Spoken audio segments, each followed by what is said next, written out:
नमस्कार दोस्तों, welcome to my channel DK institute. तो स्टार्ट करते हैं आज की वीडियो।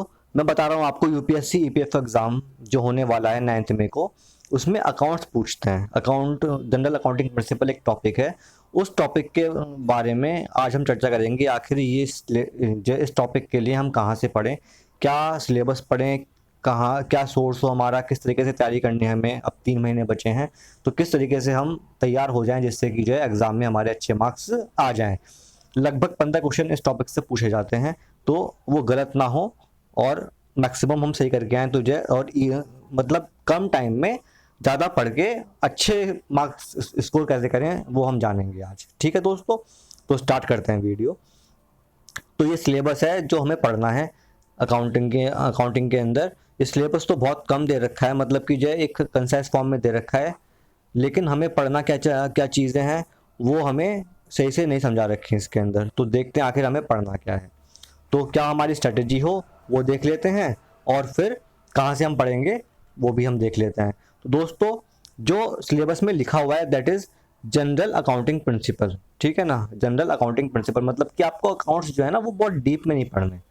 अकाउंटिंग जो है वो आपको डीप में नहीं पढ़नी, जो अकाउंटिंग प्रिंसिपल से मेनली उस पर फोकस करना है। पहली बात तो ये है। अब जो अकाउंट्स के बंदे हैं उनके लिए ये टॉपिक बहुत इजी है, उन्हें कोई दिक्कत वाली बात नहीं है। जो कॉमर्स बैकग्राउंड के हैं, मैं समझता हूँ कि शायद उनको पढ़ना भी ना पड़े। ठीक, केवल वो एमसीक्यू सॉल्व कर लेंगे अगर, तो भी काम चल जाएगा उनका। लेकिन मेन चीज़ है जो नॉन अकाउंटिंग बैकग्राउंड के हैं, जो बहुत लोग एग्जाम देते हैं नॉन अकाउंटिंग बैकग्राउंड के, उनके लिए प्रॉब्लम है। तो उनकी प्रॉब्लम सॉल्व कैसे हो उसको मैं आज बताने वाला हूँ। पहले तो आप जाइए गूगल पर। गूगल पे आप जाएंगे और वहाँ पे आप सिंपल डालिए कि जो है general accounting principle for EPFO. जब आप डालेंगे तो जो है एक लिंक खुल के, मतलब जो है जो डिफरेंट लिंक्स आते हैं उसमें एक लिंक होगा जिसमें 40 पेजेस का पीडीएफ है अकाउंटिंग का।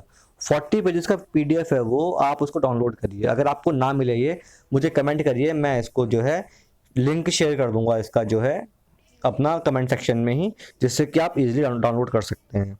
बात समझ में आ रही है? ये 40 पेज का जो पीडीएफ है ना, आप इसको पढ़िए, इसके अपने नोट इसको समझिए, हर टर्म को समझिए।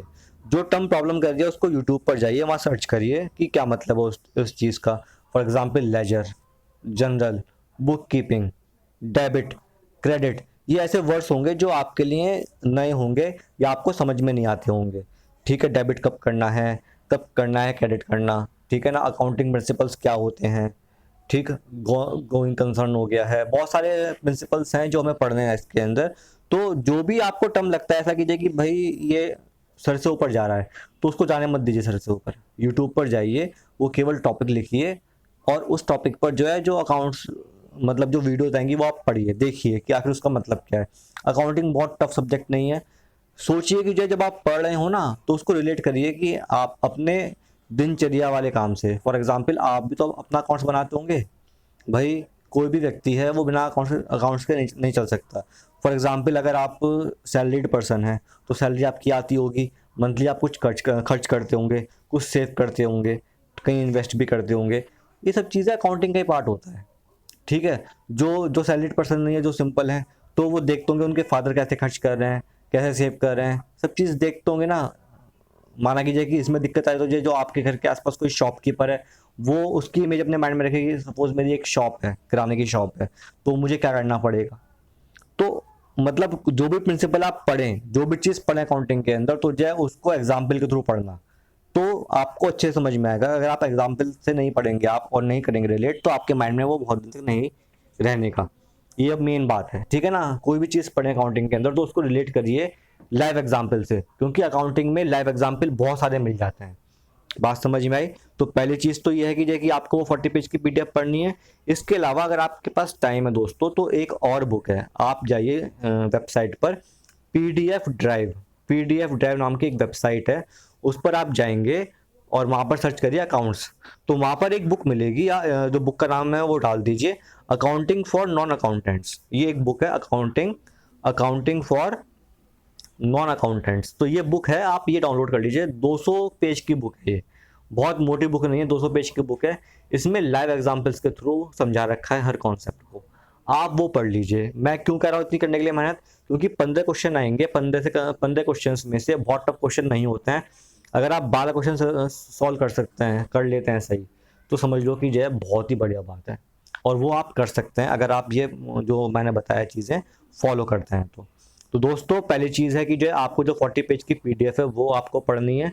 फिर अगर टाइम मिलता है यूट्यूब से आपका काम निकल जाता है तो वेल एंड गुड है, नहीं निकलता है तो जो है फिर आपको जो है ये बुक पढ़नी है।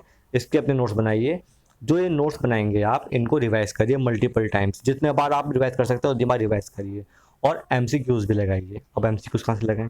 एमसीक्यूज लगाइए, क्या करिए आप 11th और 12th की टीएस ग्रेवाल की बुक आती है अकाउंट्स की, टीएस ग्रेवाल की, उसमें पीछे एमसीक्यूज क्वेश्चन दे रखे हैं, तो वो एमसीक्यूज क्वेश्चन जो दे रखे हैं आप वो लगाइए, ठीक है। उसमें क्वेश्चन दे रखे हैं एमसीक्यूज के, वो लगाइए, उससे आपको आइडिया होगा कि देखिए आखिर क्वेश्चन किस टाइप से बनते हैं, क्या ऑप्शंस होते हैं, हमें कौन सा ऑप्शन चूज करना है, जिससे कि आपको दिक्कत ना हो एग्जाम में। बात समझ में आ रही है? अगर आप करेंगे ऐसा तो आप इजीली क्वेश्चन सॉल्व कर लेंगे और आराम से पेपर सॉल्व हो जाएगा आपका। दोस्तों अगर आपको मेरी स्टडी समझ में आई है, अच्छी लगे, please like this video, share this video and subscribe my channel. Thank you, have a very nice day.